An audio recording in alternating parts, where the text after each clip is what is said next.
వాస్తవంగా పనిచేసినటువంటిది జగన్మోహన్ రెడ్డి గారి ప్రభుత్వం. దురదృష్టం, కొన్ని కారణాల వల్ల ఓటమి పాలయ్యాం.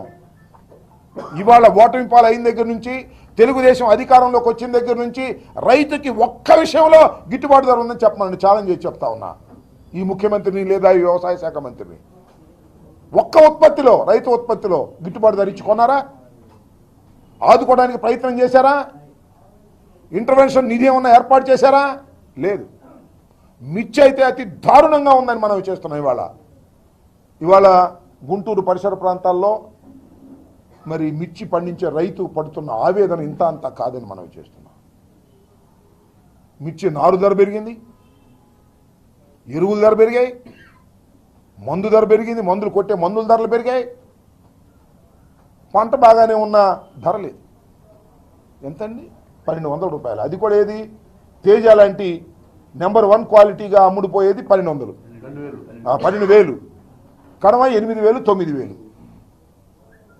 నేను మనవి చేస్తున్నా. ఎస్, జగన్మోహన్ రెడ్డి గారి టైంలో ఎంత అమ్మింది?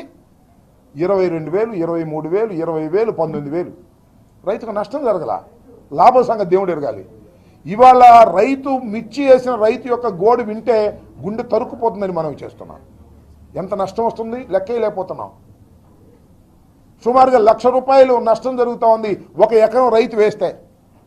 అది కౌలు రైతు 10 ఎకరాలు తీసుకువేశాడు అనుకో, 10 లక్షలు పోతున్నాయి. ఇప్పుడు బతకలేం కాదు, ఎప్పుడు వ్యవసాయం చేయాలి? ఈ పరిస్థితుల్లో సీరియస్ అయినది ప్రభుత్వానికి, పట్టించుకోవడం లేదు. చూసిన తర్వాత జగన్మోహన్ రెడ్డి గారు నిర్ణయం తీసుకున్నారు.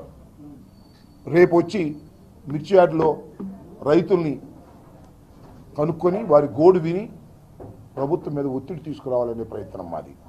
మేము వాళ్ళ ప్రభుత్వం లేదు. నేను ఛాలెంజ్ చేసి చెప్తున్నా, నిజంగా జగన్మోహన్ రెడ్డి గారు ప్రభుత్వంలో ఉండట్టయితే ప్రభుత్వం తరపునే ఇవాళ మిర్చి కొని గోడౌన్లో పెట్టి రైతుకు నష్టం లేకుండా చేసేటటువంటి ఆలోచన చేసి ఉండేవాడు జగన్మోహన్ రెడ్డి గారు. కానీ చంద్రబాబు నాయుడు గారు మాత్రం అట్లా చెయ్యలేదు. ఇది చాలా దురదృష్టకరమైనటువంటి పరిణామమని మనం చేస్తున్నాం. జగన్మోహన్ రెడ్డి గారు వచ్చిన తర్వాత, రైతుల గోడు విన్న తర్వాత ఏం చేయాలనే దాని మీద కూడా మేము ఆలోచన చేస్తాం. దీన్ని ఒక ఉద్యమ రూపంలో రైతుల పక్షాన, రైతులు ఏంటంటే దే ఆర్ నాట్ ఆర్గనైజ్డ్.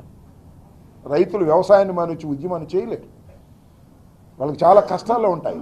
వారి తరపున వకాల్తా తీసుకుంటున్నాం ఈ ప్రభుత్వంకి వ్యతిరేకంగా. రైతుల్ని పరామర్శించిన తర్వాత ప్రభుత్వంలో కదలిక లేకపోతే ఖచ్చితంగా దానికి తగ్గట్టుగా ఉద్యమ రూపాన్ని ఇచ్చేటటువంటి కార్యక్రమం చేయటం కూడా జరుగుతుంది. నేను మనవి చేస్తున్న, ఇప్పటికైనా ప్రభుత్వం కళ్ళు తెరవాలి. ఒక ఇంటర్వెన్షన్ నిధిని ఏర్పాటు చేసి మిర్చి రైతుతో పాటు అందరు రైతుల్ని ఆదుకునే కార్యక్రమం చేయాలని కూడా ఈ సందర్భంగా మేము డిమాండ్ చేస్తున్నాం.